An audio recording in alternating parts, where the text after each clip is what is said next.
আপনাকে কে সৃষ্টি করেছেন ভাই? কি উদ্দেশ্যে? প্রথমে কি একটা বলেছে, কি উদ্দেশ্যে? আমাকে আল্লাহ পাঠিয়েছেন দুনিয়াতে নামাজ পড়তে, রোজা রাখতে, দিনের প্রচার করতে, দিনের জ্ঞান অর্জন করতে, এই তো। তা আমি একজন মেয়ের জন্য জীবন নষ্ট করে দিব কেন?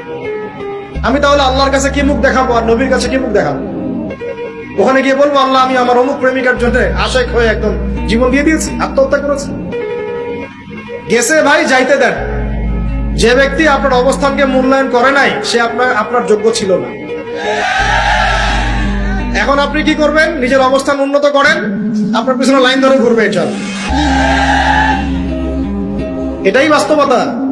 দুনিয়া খুব খারাপ জিনিস। মানুষ মানুষের অবস্থানকে মূল্যায়ন করে, মানুষ মানুষের অবস্থানকে মূল্যায়ন করে, কিন্তু আল্লাহ রাব্বুল আলামিন আপনাকে সর্বাবস্থায় ভালোবাসেন। এই যে আমরা এখন অনেক পাপ করছি না, আল্লাহ কি আমাদেরকে আযাব দিয়ে ধ্বংস করে দিয়েছে? আল্লাহ পাক এখনো আমাদেরকে ভালোবাসেন, গ্রহণ করেন, অপেক্ষায়। আল্লাহ পাক অপেক্ষা করছেন কখন তওবা করবে, আমি তওবা কবুল করব।